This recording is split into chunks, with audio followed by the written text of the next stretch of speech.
This is a song I was not familiar with until my friend Matt called me and said, hey, could you take a piano song and turn it into a guitar song? And I said, sure, piano songs and guitar songs are pretty much the same thing. I'll get to that more a little bit later. This is from 1979, Split Ends, Tim Finn. And of course, his brother Neil was in the band as well, but in the early days, it was just Tim's band. But the song is called Stuff and Nonsense. And when I first heard this, I thought, God, what a beautiful tune. Nice little melody, very simple, unusual chord progression, some kind of strange key changes. All of a sudden, you hear a G minor chord and some other things in there that didn't seem like they fit. So there's a lot of really cool stuff that we're going to talk about in this song. One of them will be, again, how we take a song that's played on the piano and rearrange it or arrange it for the guitar, the key they originally played it in, and why I might choose to play it in a different key.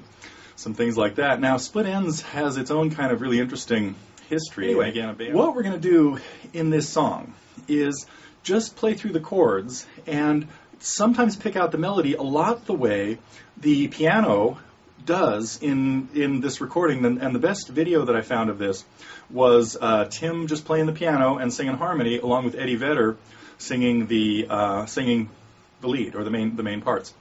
So check that one out because that's the one that this lesson is going to be more going with.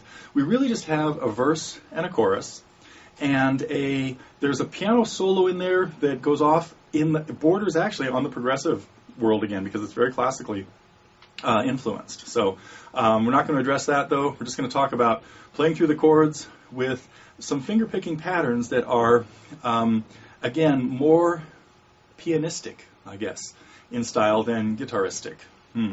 And so we'll get into that, and we'll also talk about a very simple way to play it with just arpeggios and running through the chord progression.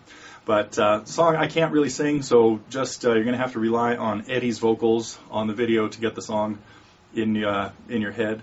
But let's get into the next chapters and start talking about stuff and nonsense.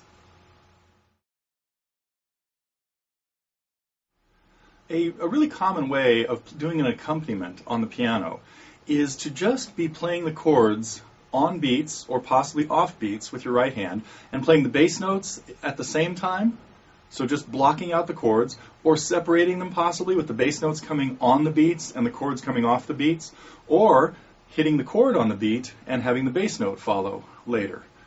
And this is the kind of style that is really common by, Tim Finn does it a lot, but Neil Young, John Lennon, Paul McCartney, some guys. So it's a very basic, simple accompaniment style, and just sounds great when you've got a really nice melody going along with it, which is absolutely the case with Stuff and Nonsense. In this lesson, we're going to sometimes try to sound like a piano, and sometimes maybe try to sound more like a guitar.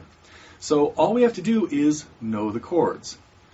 The piano lays out the bass line very clearly, and we're going to make sure that we have the same bass notes and the same chords. So all you have to do is play these chords.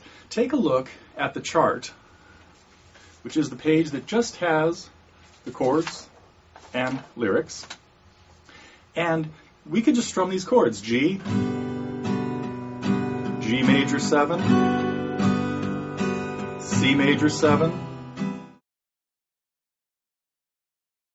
Well, we could also play this song using a very standard arpeggio type accompaniment, and if you're going to sing it, you could capo it to whatever fret feels comfortable. So you could go as high as the 4th or 5th fret, but just using this set of chords. So if I was going to do this using an arpeggio accompaniment, what I would be doing is just playing bass notes on the first beat of every measure, and then 7 more notes, or at least we're playing eighth notes. So we'd always have 2 notes per beat. Later on, we've got some measures that have a couple of odd numbers, well, not odd, but unusual numbers of beats, some with 2, some with 6.